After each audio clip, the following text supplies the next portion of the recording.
Table Talk is not your typical D&D TTRPG podcast. We are not here to run you through our whole campaign. We're here to talk about everything else in the space of tabletop roleplay. I'm your host, Alejandra Wilhelm. And I'm also your host, Mariah Gresham. And we're your tabletop roleplay girlies.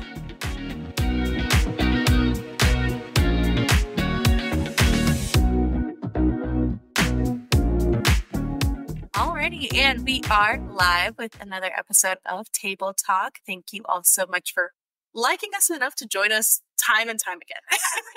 Time after time.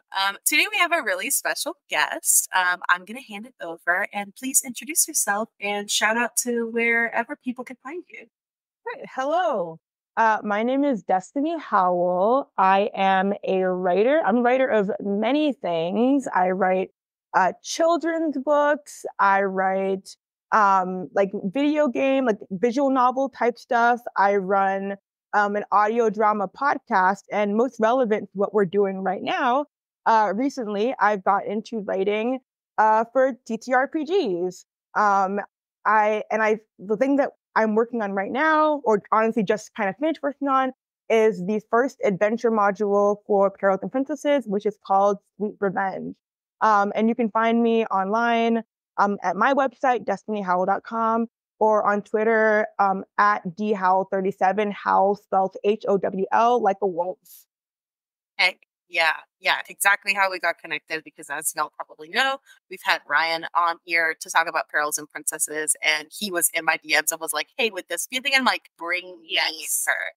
Yes, absolutely. Sweet Revenge looks so cool. We've been cyber stalking it like from its inception. Ryan is so great, and that it's funny that you mentioned cyber stalking since its inception. That's kind of how I got the job as well.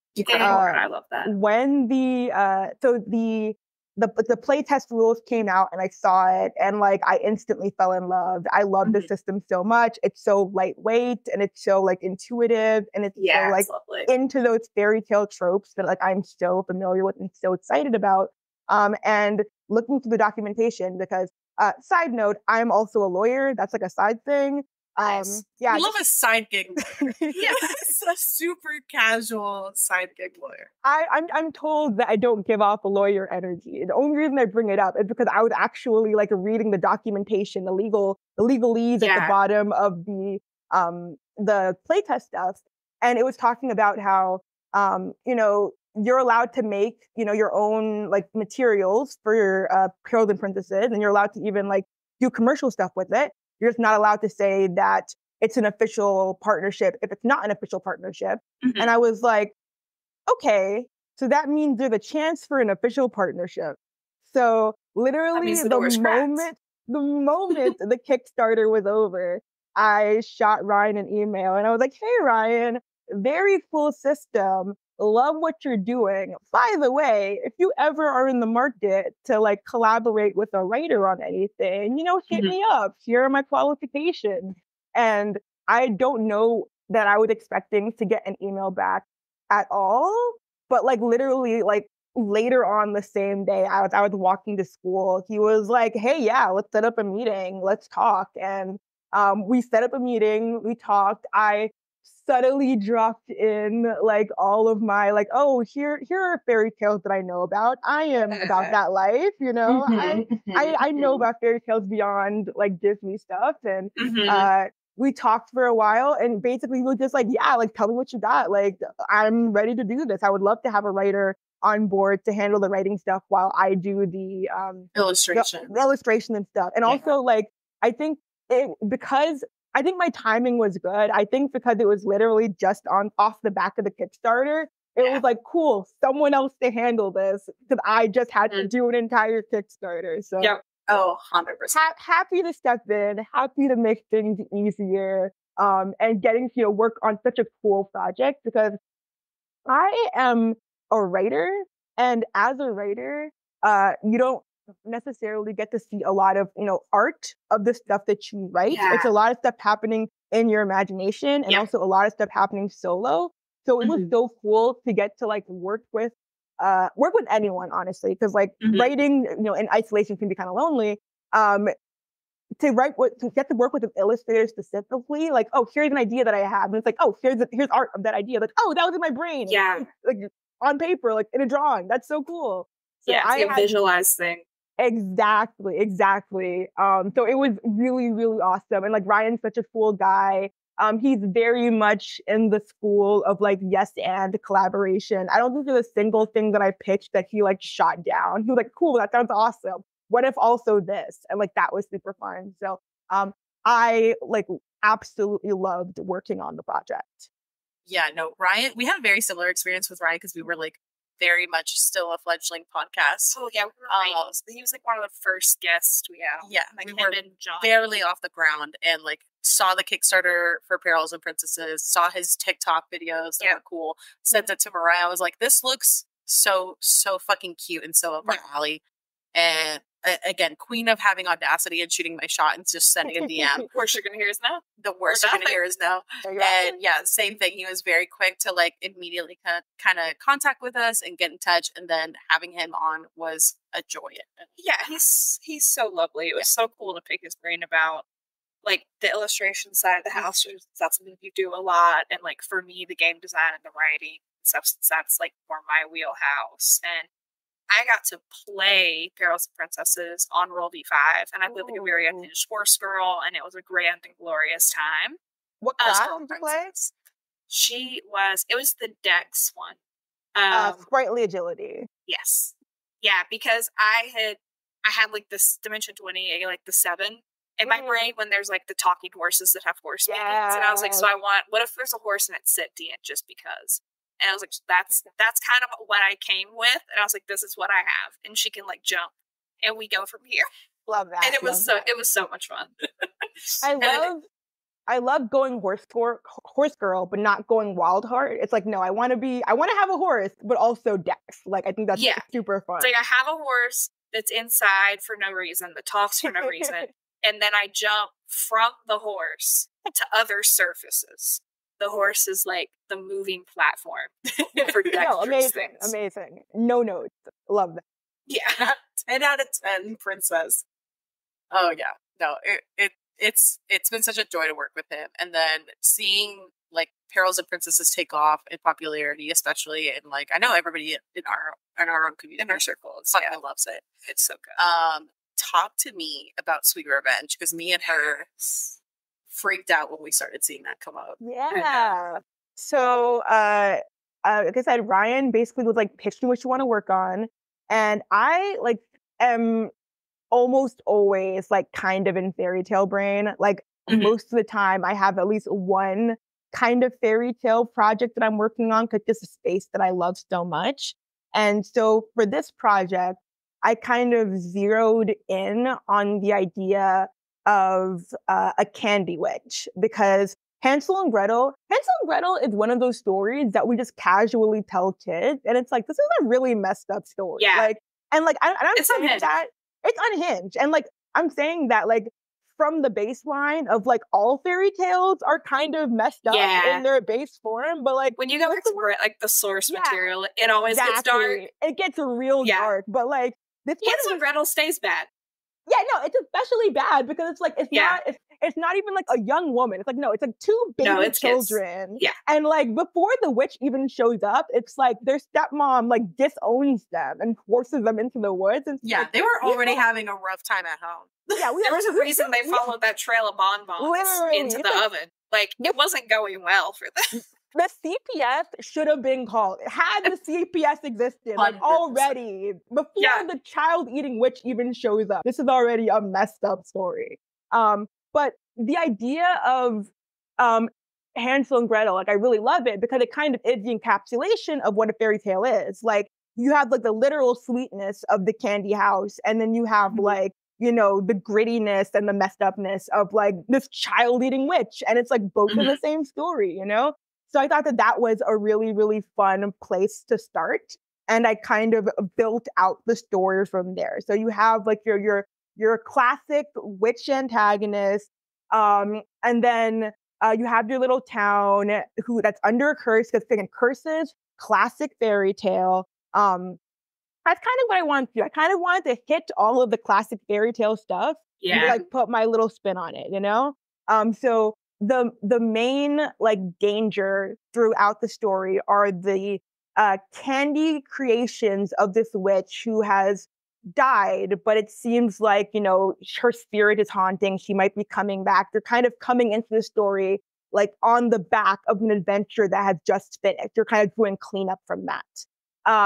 And you have, in addition to these candy creations that are, you know, coming after you, you also are in danger of also falling under the same curse that the villagers are under, that's slowly turning all of them to candy. And I think that like when I was growing up, like I always found the Candyland illustrations like kind of creepy. It's kind of like too bright and too colorful, and it's supposed to be all whimsical and like fun. And it's like, what are you hiding? Exactly. It's like Chuck E. Cheese. Exactly. It's like there's so much stimulation here. It's like those animatronics. There's people inside those animatronics. Truly, like it's truly. Yeah. Before FNAF was even a thing, I was scared of the animatronics. Those are unsettling as hell. Like when I love go up on the stage. It's your birthday. No. I'm gonna stay here at my birthday table. You're not gonna get me like that. You're not gonna get me that. Nah, that original Chuck E. Cheese puppet, straight horrifying. I'm not that brand of white people. I grew up with Cajun grandmother. I'm not about that life. I'm gonna keep my happy ass at the table. When I was a kid, like when it was pizza time, I would scarf that pizza down so I could run away before the band came back. I would refuse to be. You gotta get in and out. Absolutely not. So yeah, like similar vibes. Like this is like aggressively appealing to children, and it's just like that kind of gives me like weird vibes. So the idea of like, you know, you have a person and they're like turning to peppermint, or, you know, they're turning to like jelly donut. Like they have like, you know, this like sickly sweet stuff like dripping out of their mouth. They're like when they touch or leaving powdered sugar everywhere. It's like that combination of like, you know, again, sweet, but like that's kind of gross. That would be so unsettling in real life. Like that's not actually the body horror, like a teeth turning to peppermint, or you just like disgusting. It's like child-friendly body horror, basically. Truly. PG body horror. Exactly. So that is kind of the one of the main threats is like, you know, trying to not get attacked or like wounded by these candy creatures, because like that is how you get hit with this curse. And if you have this curse, you have the curse, and like it affects you mechanically throughout the story, and it kind of puts you on a time limit of like, not only like we're heroes, so we want to save this town, but now also, you know, saving the town also saves us because we're under the same curse. So that's really kind of fun. And, you know, it hopefully provides like a fun kind of role play opportunity in addition to the mechanical effects. And so that's like the driving story. And so in order to break the curse, you have to go out on your little like quest to like get the items you need to break the curse. And so I got to design the different locations that you go to for that. The three main locations being the Pixie Village, where you have to like, you know, shrink down to the size of a pixie and, you know, fight, like, you know, it's like, this is, if you were regular size to be a normal size thing, but you're this, you know, little like, you know, pixie size. So like the snake is dragon sized and all of that. And that was super fun. I think my favorite thing that I designed, my favorite area that I designed, and this is going to how, like, I'm not a big, combat's not my favorite part of any TTRPG. I love talking and getting into social situations and stuff. So I designed this entire, like, social encounter called the Eternal Ball, which, if you ever saw A Court of Fey and Flowers, it was very, inspired by like that kind of game play. All these fancy fae are here, and you have to like, you know, socially weave your way through to like get what you need. My pitch, the main NPC in that area who you're trying to get like a favor from, my pitch to Ryan was, what if Jareth the Goblin King, but instead of David Bowie, it's Prince? And I thought I was gonna have to fight harder for that, but he was like, no, immediately, on board. Here it's like, strong. Where do I sign? He went for it immediately, and I was like, yes, I'm so glad that I went on this. I can't believe this is a job that I have. Amazing. So that's one big encounter. And then finally you have the witch's tower itself, going through all her little traps and the little nooks and crannies, areas and stuff. So that's kind of how it's laid out. And like I said, it was super fun getting to go through and figure out what is the classic thing that would be here. How can I do that? But turned on its head or a little to the left, putting in Prince into a fairy ball, that kind of stuff. Yes. Where he belongs. Exactly. Truly, so little you have to change in order to honestly, Prince into a fairy. It's very fake coded. Yes, it does. And also, honestly, probably part of the reason the color scheme for this book is purple is that is one of the first things I pitched to him. Incredible. It works so well, though. I love the aesthetic of it and watching, the elements of, that sweet fairy tale, but then adding in some, a little bit of grim dark. Because I remember seeing an illustration of, a dark night on a mount and everything. Yeah. But in the Perils of Princesses style, and I was like, that was what got me. I was like, what the fuck is this, Ryan? Yes. Give him to me. The dark chocolate night, very, very fun. There's so much of this with also just what are the food puns I can come up with? What is it? Yeah. It's very much that Crown of Candy. Crown of Candy, yes. Mm-hmm. Yes, I absolutely watched Crown of Candy as it aired. So that was in the back of my head. And I was okay, what are the options? What does this look like in real life? Having to picture all of that stuff. That was definitely something that I was thinking about as I was working on this. Yeah. And it adds that element of that same feeling I had while watching Crown of Candy, where it's you're going through something that is emotionally distraught. Right. You're I'm crying at this Oscar award-winning performance. And then I have to reel myself back and remember that it is, in fact, a gummy bear and a piece of cake. Yeah. A slice of cake. Just a full ass, just a slice. A whole slice of cake with pants. It's wearing pants for some reason. And it's a slice of cake with pants through a main character. Brutalized me. And it's okay. Yeah, there's something very existential about that I love. Where it is just a little bit like an acid trip where you're okay, this is I'm so emotionally invested. Or even in the Ravening War, where it's this pepper is murking everyone. Yeah. You kind of have to, you really have to respect that they get you to forget for a second how inherently deeply silly everything that's happening is. Mm-hmm. You're really into it. And it's just a talking carrot said that. It was a carrot that talks who said that. And I have to internalize that now. Yeah. My mom being what's wrong, honey? I'm this chocolate bunny Chaplin died and I'm not over it. So we cracked the bunny. How do I explain it to anybody that's not currently the broccoli pope is corrupt? Yeah, I'm in mourning, mother, over a gummy bear. God, absolutely wild. Absolutely. You just be staring at your refrigerator longingly. What are y'all doing in there? Every single time, someone got stabbed, and then Brennan had to describe cheese bleeding. Every single time he had to do that. It's horrifying. Hate that. Absolutely. That would be the moment that brings me back to reality. I was oh yeah, that is in fact a glass of milk. Yeah. It's if the cheese bleeds, is it just queso now? Where are the lines? Is it fondue? Amazing question. Amazing question. I suppose it depends on the type of cheese. Break down the anatomy of these people. And what would always kill me is the little moments of they're also eating smaller vegetables and stuff.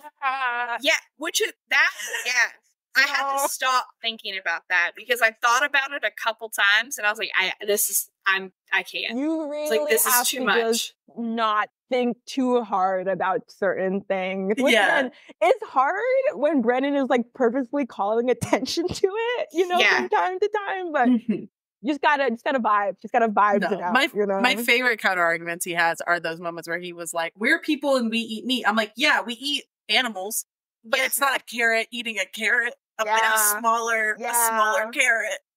It's not like a full carrot eating a baby carrot. That would be crazy. Absolutely.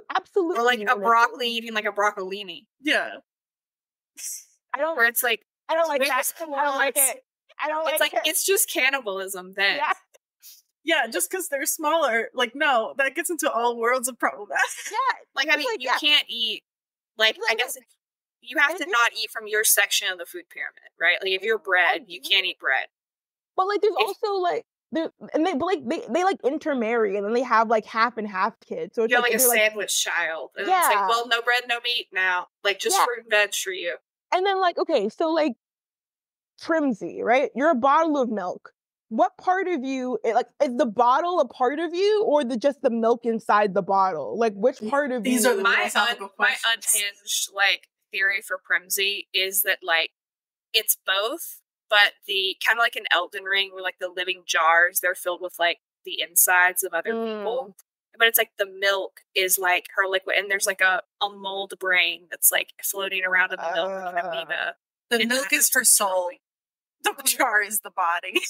That's my the milk is the spirit. There's like a Kobe, like a SCOBY, not like a SCOBY thing, for yeah, but that's kombucha, not dairy. Listen, you said it was unhinged. You got in your dairy. I did say the theory was airtight. I said it was mine.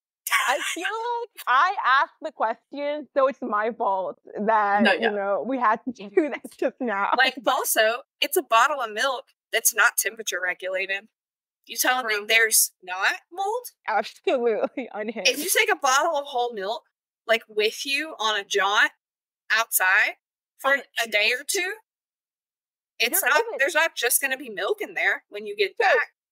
But are they in the fridge is the question, right? Because the bulb is there. So that are they in the fridge? Is the bulb just the light? Is the fridge the larger the universe? Which could be because if so, then yes, then that would not be correct. I don't know. I'd like to think that as she ages, she matures into this. Maybe, yeah. Welcome to Table Talk. This is the really insightful, philosophical mozzarella debates or something where there's still some liquid. Yeah. Or cottage cheese. Or a cottage cheese. A mature cottage cheese. Mature cottage cheese. Well, yeah. These are really the things that you considered while writing Super Revenge, yes? This morning, and I was like, this is the conversation I'm going to be having later today. This is exactly the conversation. This is going exactly to plan.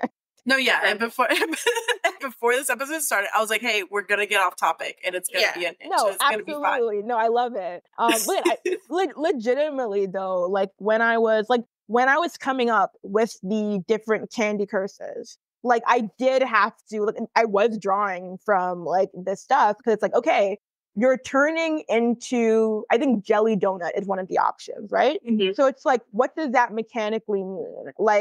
You're susceptible to, rotting now, because, you're not, airtight. If you get water on you, that's a problem. Your insides are liquefying, and it's just jelly. And yeah, exactly. It's all jelly. If you bleed, you're bleeding jelly at a certain point instead of bleeding actual blood. Which, to be fair, that's kind of true. I mean, if you count, humans are a lot more water than not water. Yeah, but blood coagulates. Jelly does not. True. Yeah. But we're not, it's Oops All Jelly adjacent in there anyway. That's not what it is. But it's not as far off as we would be comfortable with, if you really think about it in the dark of night. The jelly is closer than not. Am I wrong? Is it incorrect? Mariah standing on this hill proudly. I don't want to be right. I just think that's reality. Jelly just fruit blood. Yeah. Sure, yeah. Let's go with in that. a way. Let's go with that. Juice is fruit blood. Yeah, I guess you could call it that. It's kind of weird, right? Because fruit doesn't have a circulatory system. Yeah, and then I'm picturing, I think that like as you are turning to like whatever like candy or baked good you're turning into, I'm thinking like the magic is keeping you together, not your circulatory system. Oh, you know? 100%. Yeah. Like at a certain point, it's like science hands off the baton to magic, and it's like all you for sure. figure it out. Whatever holes are in this theory, you fill it. Yeah. I don't think the witch, like took biology and anatomy and was like, meticulously, your capillaries carrying like the jelly blood through your system. It's like, no, it can't go that deep. She said, not just make all that shit jelly. Yeah, no, she's a witch. She didn't have a PhD, she didn't get her degree in anything. No. So it's just, vague human shaped, baked good things going on. Ooh, I'll ask this though. Is there any benefits to the curse? Actually. So as the curse progresses, you become more and more whatever candy you turn into. And if it gets all the way to the end, then it's basically, game over for you until the curse is lifted. So that's bad. But on the other hand, if the curse progresses a certain amount, you do start to have a sort of mechanical benefit. So for example, I think that for if you're turning into a donut, at a certain point, blunt force like attacks stop affecting you because you're all dough. You're just squishy, you're bouncy. Exactly. You're all squishy, you're all bouncy. So those attacks just kind of bounce right off of you. Another example, one of the things you can turn into, I think, is it's like toffee or some other kind of like, sticky kind of stretchy thing. So you can like stretch your limbs really far in kind of a like Mr. Fantastic kind of way.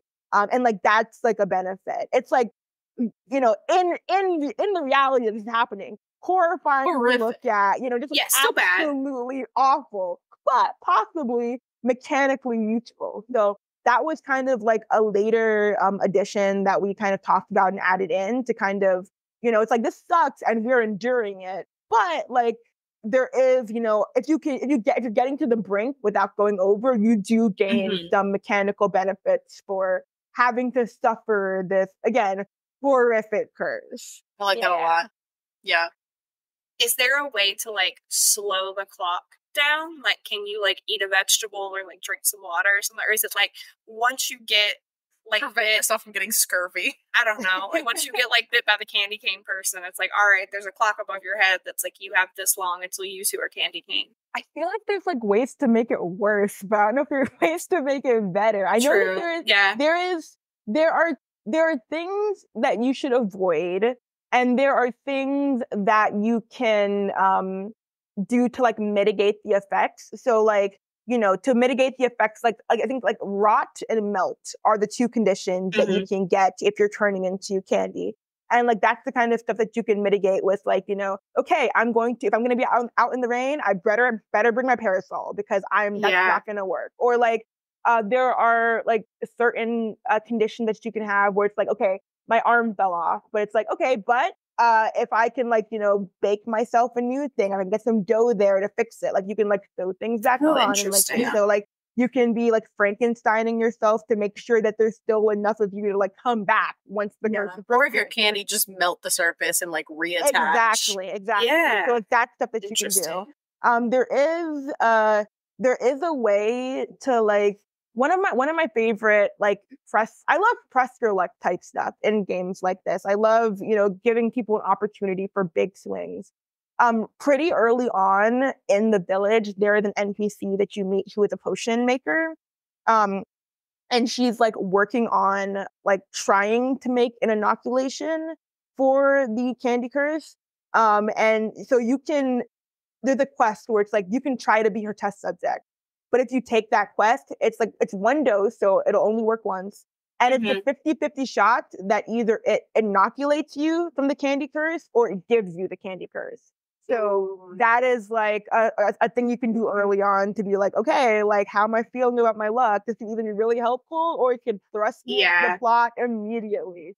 And I know based off of my experiences playing, different CTRPGs, some people are chaos monsters, and any gamble they can take, they're gonna take that gamble. So I wanted to put in something like high risk, high reward. Yeah, right off. The DM's like not even done describing the potion; they're already forcing that shit down. Exactly. Like, yeah. Like, what was that? What was that now? Like, what did I just drink? Where's the potion? Yeah. Timmy took it. Exactly. Immediately. So yeah, it's definitely the kind of thing where it's like in your best interest mechanically to try to like not get wounded in that way. Mm-hmm. But also it's a fun story thing if you do get wounded in that way. And like I said, in addition to like the princesses being able to be cursed, like all the people in town are already cursed. And they've been cursed for a while and the curse has been progressing. So there is a mechanic where like as time goes on, like every time you leave the town and come back, you roll. And like depending on what you roll, like the curse may have progressed in like, you know, one of the NPCs in town. And that's the thing that is a thing to kind of, you know, show the progression of time, to like put a fire under everyone's butts, like hurry up, like, things are actually changing. And like if you have, you know, if your party has NPCs that they're attached to, they leave, you know, they go to their fairy party, they come back, and it's like, oh no, the shopkeeper is like now it's stage 4, you know, candy disease or whatever. It's like, oh no, we really have to hurry up. So it's a really good way to kind of inject a sense of urgency into this kind of quest. Now, is the candy curse terminal, or do you just turn into like a candy minion? So you turn into like not a candy minion, but you do turn into like life-size candy, like whatever you are, you turn into that, and you're like basically like you're out of the game, you're immobile, you're not able to do things. And so like one of the side quests, like one of the things that I worked on in this game is like there's like lots of side quests in each location. So one of the side quests in town is that like the guy who was in charge of the town guard, he's like, we have been keeping all of the people who have turned completely to candy in the town hall in this one central location for pest control reasons. Because we have all of these life-size candy people, and like the rats were going to town. So like, can you help? Yeah, it's terrible. It's bad. That's listen. I create a world. I love it. We love it. I love it. That's terrific. If you think about the implications of any of this, it's like, what is the logical possible conclusion? It's like, well, I would be so bitter if I was like, I was a kid and there was just roaches crawling all over me. I would leave me as candy. Don't bring me back. Just hand somebody a hammer and I'm like, just shatter me, please. Good. Put me out of my misery. So like, yeah, one of the quests is like, can you help us come up with a way to like a better solution? Solution, because oh my God, this is a problem. Get a bunch of cats. That's a possible solution. Yeah. It's a very open-ended quest. I'm a cat lady princess. I got an ice house. There you go. Just stick everybody in there. There's lots of ways to handle this. And the guard who is kind of in charge of this, he specifically is turning into like lemon candy. So it's like, okay, well he's like a sour ball. So like no one wants to eat him. So he's totally fine. As opposed to like, you know, the dude who's turning into cake. It's like, yeah, that if we don't watch that guy, like that's gonna be. He's missing a leg already. Yeah, he took a nap at an inopportune time. Yeah, and that man they ran like a whole train on him. There you go. A whole little train. Oh, wait, that. Absolutely. As a side story, I was in band in high school, and one of our band banquets, like we had gotten this like really big sheet cake, and then like a rat ran across it, and no one witnessed that, but they did see the little rat footprints in the icing of the cake, and it was nibbled a little bit on the side. Oh my God. Like our band director at first was like, how are they gonna know? We can just smooth out the footprints. And then my mom was like, hey, you have me fucked up. Health and safety issue. We're not doing that. We're getting another cake. Got me so fucked. This is how we got the blue bonnet. Like, yeah. By bitches who said, how are they gonna know? Yeah. Just cut the ratified part off. Like, no one needs to see it. And was like, no. Wild. No.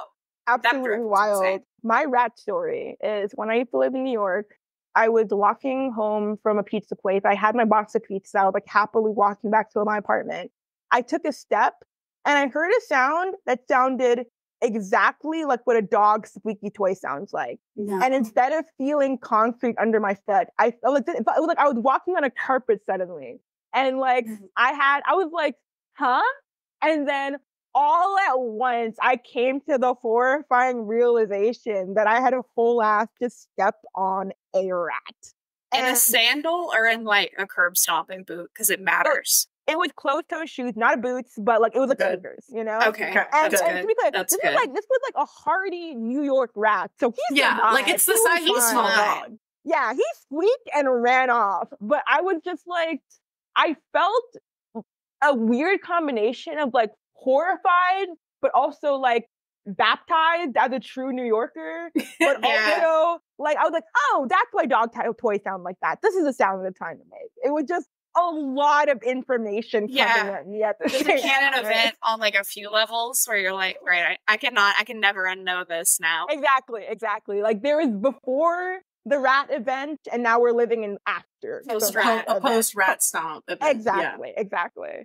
Shout out to that rat. I hope he's living his best life. I hope he got a slice of pizza from I'm sure he does. Yeah.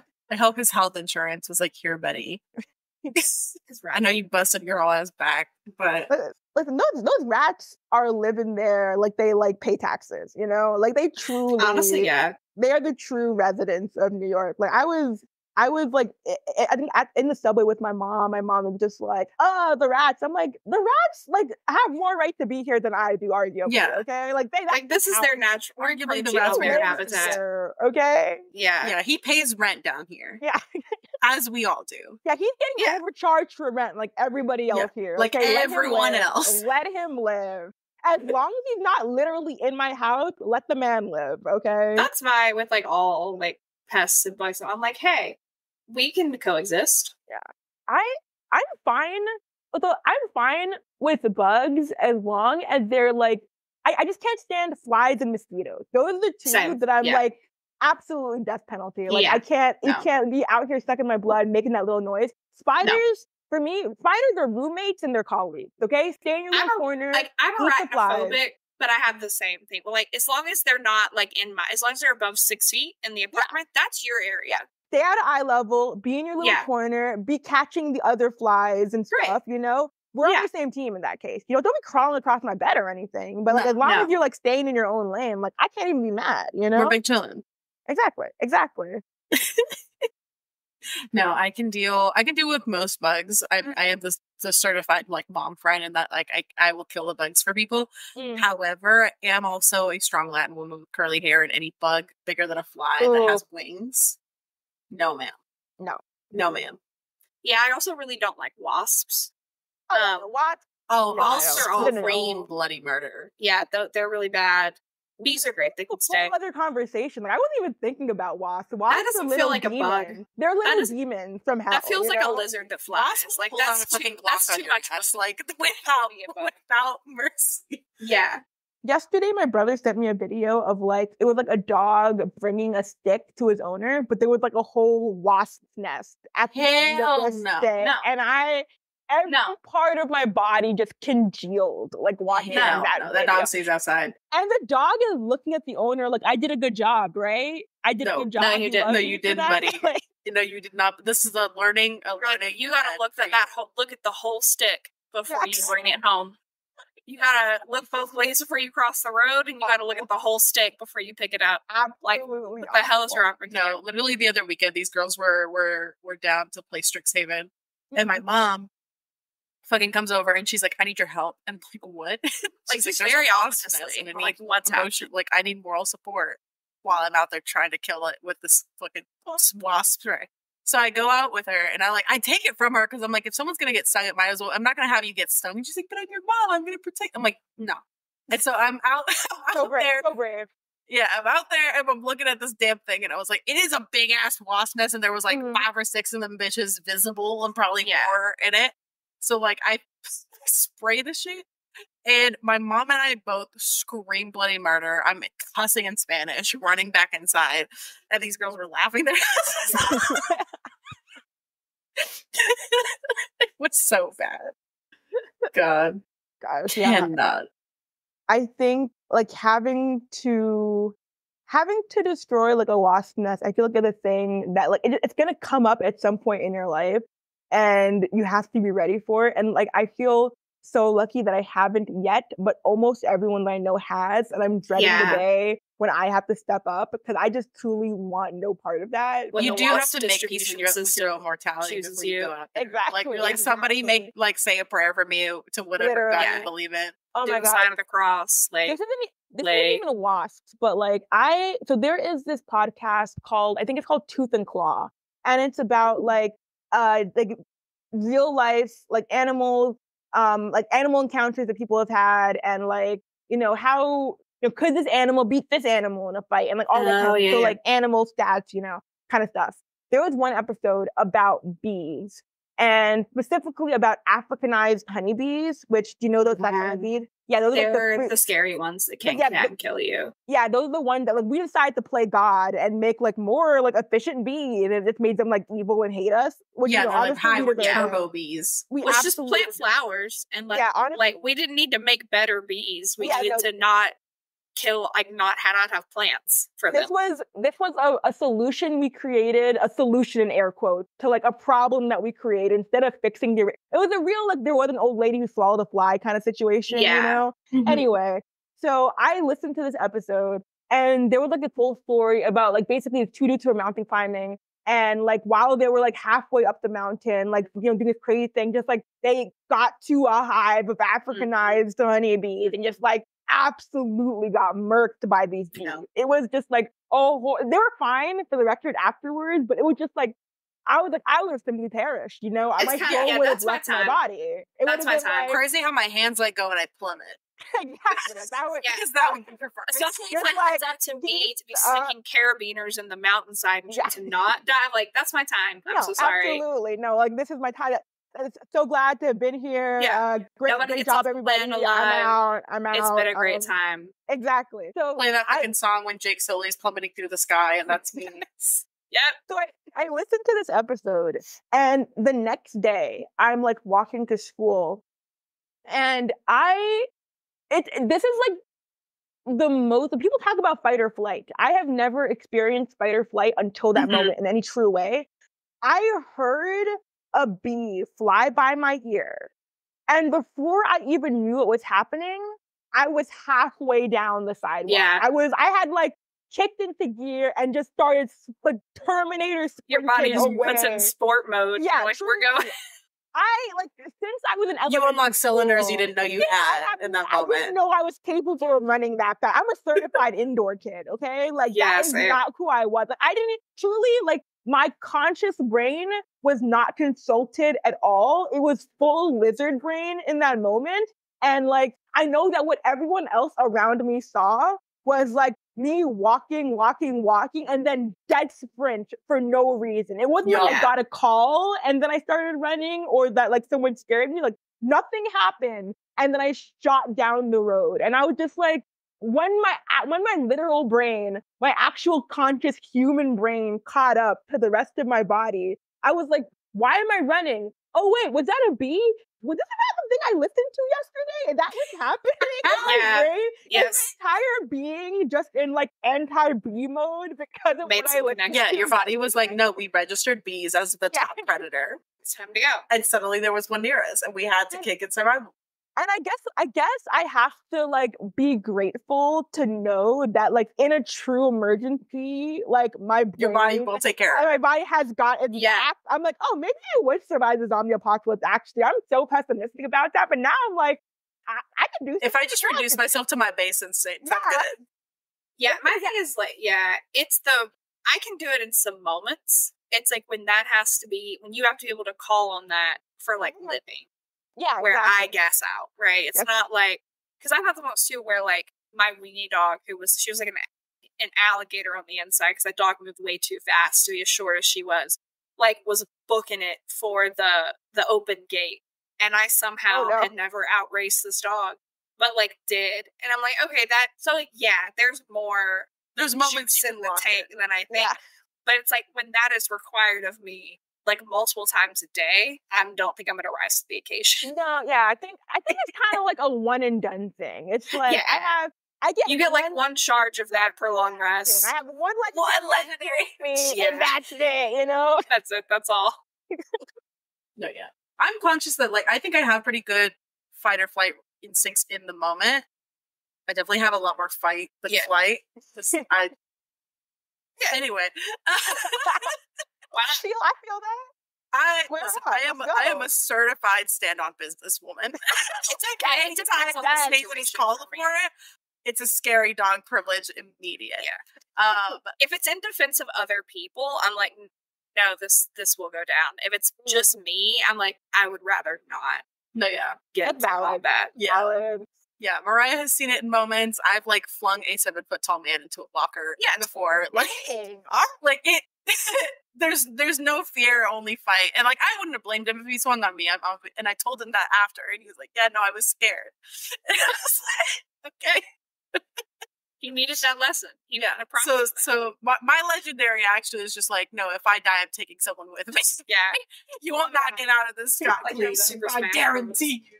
I feel like the number one like TTRPG like D&D principle that I think is like relevant in real life is number one, like intimidation is also a charisma stat. Like I think that it's important to remember that. And also I think that generally speaking, this is my bias, I think that low-key like charisma is kind of the best stat.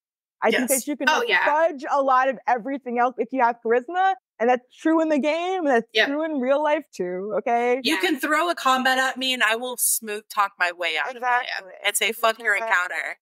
As someone who currently plays a paladin, it's kind of ruined me for other classes because that being because they're like, I'm good at fighting, but also am good at talking. Exactly. It's hard. Okay. It's hard once you taste that high. So that's like other things. Great. Like I feel like some people have stuff to say about paladins, but it's like they can fight, they're charismatic, they got some magic going on. Like they have like a little bit of like ability spread issues in 5e D&D, but like you can still like I've got some cool armor. She's strong. She has like 20 charisma, 18 strength. Her dex is not great, but like beautiful. Absolutely beautiful. That's fine. Yeah. I'm a stereotypical bisexual, and I look at a bard and I'm like, I wish I could quit you, but that's I could quit you. That's just what I love to play. I am almost like number one, I have to have spells or I'll die. So like I'm always gonna play a caster, and I'm usually gonna play a wizard because I want as many spells as possible. I want as many as I can have. I played a warlock one time, and I was like, I get how many spell slots? Are you kidding me? Oh, it's like, rough, but it's all cantrips. It's just cantrips all the way down. I get the Eldritch Blast for the 6th time in a row. Like I designed a warlock. Her name is Cricket, and she is, in my terms, a pygmy dragonborn. She's not a kobold. She's just a very small dragonborn. And she hoards spells. So I specifically built her out so that she has a metric fuck ton of cantrips. Like her list of cantrips is enormous. And she just, whatever she can do as she levels to get another fucking cantrip, she's gonna do it. And like that was just everything for me, because I'm like, yeah, she's a warlock and she's got 3 spell slots total. But also I have all the cantrips I could want in the world that I'm gonna stay casting. Yeah, because she's not the level. So it's like she has a lot of cantrips. Yeah. Like, and she's motivated to find more.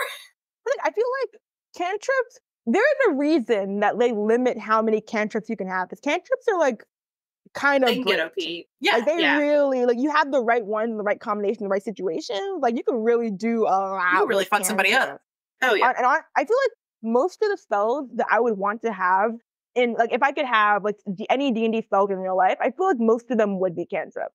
Like there are like really cool, like, you know, high level spells, but it's like a lot of those are mostly useful in combat, and also very situational. I'm not gonna be at the HEB and being like, let me bust out a fireball real quick. Exactly. But like mage hand, prestidigitation, mending. Create bonfire, mending. Every day I'm be using those. Like those to me, like if you have an answer and it's like, if prestidigitation is not on your list of like best spells to have in real life, I'm like, you can't even be in this conversation. Like, you don't know what you're talking about. Like, fireball? Are you kidding me? No, absolutely not. Yeah. Message? When you're at a messy-ass Thanksgiving table? Oh, absolutely. Yeah. I feel I'm just thinking about conversations that I've had or like situations that I've been in with like me, friends, another friend, and that friend's partner, and just like the eye conversations that I've That's had. message. Yeah, that's already the message cantrip. If I also could like subtly point at her and be like, "Girl," like that would be add nice. add an extra Just level of spice to it. That would just like, really make it, you know? Yeah, like, not having to wait till you like leave the room to have like a breakdown about whatever some random person said. I want to do live color commentary as like whatever BS is happening around us. Like with no having to like whisper or like hide the phone screen. Like, no, I want to be going all in. Like that is chef's kiss, fantastic spell. Yeah, I wouldn't have had to work so hard to cheat my way through physics. I could have just had somebody. Yeah. I didn't learn a damn thing in that class. I really busted my whole ass to cheat the entire way. I didn't fully. I quasi did that. I had to do that with calculus. I also sort of bought my grade because we took AP tests and they float us an A if we took the AP test. So we basically bought our grades our senior year. The top people in the class all did. And then like we did a lot of presentations in which we could bring like a snack element. And so I was like, well, you can't be upset if you're grading me while you're eating a cookie. So you bet your ass think about this cookie while you're looking at some kind of sweet little treat with me at every opportunity. Charisma, okay? Charisma. There we go. Practical application. Oh, 100%. Oh, no. Like, charisma is the entire reason I was able to even cheat in physics. Oh, yeah. Right. One, people don't like you. Yeah. That professor was like, we have assigned seating, and I'm on the opposite side from my friend, and I kept sitting behind her at the start of every class, and he'd be like, move back. And I'm like, yeah, sure. And then eventually, I just sweet-talked him enough to where he just didn't remind me to move at all. You just beat him down. Yeah. And then he printed out the exams, and they're like A-B format, but he printed them out according to seating charts. So I had the exam as the same person next to me. So I was able to cheat through exams. And then during homeworks or exams or like quizzes and shit, listen, I ain't afraid of it. There was 2 boys that liked me, and I was like, I will give one of you a massage during advisory if you get on that fucking computer and you do my quiz. Fair enough. And sure enough. You're just a bard in real life. Like, this is just like who you are as an actual person. I know. I'm self-aware. Do what you gotta do. And that's the first step of anything. Is it a problem that I should fix? I don't think so. Did it not work? Did you not get that? Am I wrong? Were you wrong? I don't know. So. You don't gotta be a physicist. You just needed to get through that class. Yeah. No, listen, like, it was so bad to the point where, like, I tried to have my dad, who is, like, a higher up in oil and gas, and looked at the shit. He was like, sorry, can't help you. Had my brother, who's a fucking engineer, and he's like, I'm so sorry, I can't help you. And I was like, well, if these 2 fuckers can't help me, then I gotta go back to all reliable. Gotta go back to basics. What's worked since the dawn of time? If it works, it works. Like, it sounds like you got out of there with exactly the results that you wanted. So yeah, do I have the same level of finesse at the table? Yes. Yeah. You weren't robbing yourself of a math education. You were giving yourself the skills that you would later need to play D&D. Okay, truly, it all worked out for the best. It sounds like when faced with impossible odds, I can still. And no one can tell me similar situation before. I got this. I know what to do. Yeah. I'm like, I made it out of there without knowing a damn thing about physics, and I count that as a win. Like, I vaguely know gravity's here, and that's all I need to know. That's all I need to know. Honestly, just learning a different skill set. And honestly, in a lot of ways, a more useful skill set. Because I don't know when I've had to do physics in the past 5 years, but I definitely have had to we talked my way into things, you know? Exactly, so 100%. Like, absolutely a useful life skill. Yeah, it looks like we are coming up on time, but this has been lovely. Thank you so much. Thank you for having me on the show. Yeah, absolutely. Give us one more time, obviously, like who you are, what you're working on. Shamelessly plug away where people can find you and your projects and anything fun and exciting coming up. All right, yeah. So on Twitter, I am at DHowl, HOWL 37. Also, you can find me at destinyhowl.com. I am a children's author, middle grade specifically. My first book came out 2022. That's High Score, and the sequel comes out later this year in October. Also, Congrats. the second season. Thank you. The second season of my fantasy adventure podcast, Absolutely No Adventures, also comes out in October and also has a heavy baked goods theme, actually. So, nice. If you want to see baked goods in a less horrific and fraught context, Absolutely No Adventures is a great place to check that out. Incredible. Well, thank you so much. And thank you all for joining us for another episode. And we will see you next time. Bye. Table Talk is a podcast brought to you by Mythos Media Productions, bringing you a new episode every Wednesday, wherever you get your podcast. Find us on Instagram and TikTok at Table Talk RPG, or check us out at our website, mythosmediaproductions.godaddyscites.com. All business inquiries can reach out to us via email at info@mythosmediaproductions.com.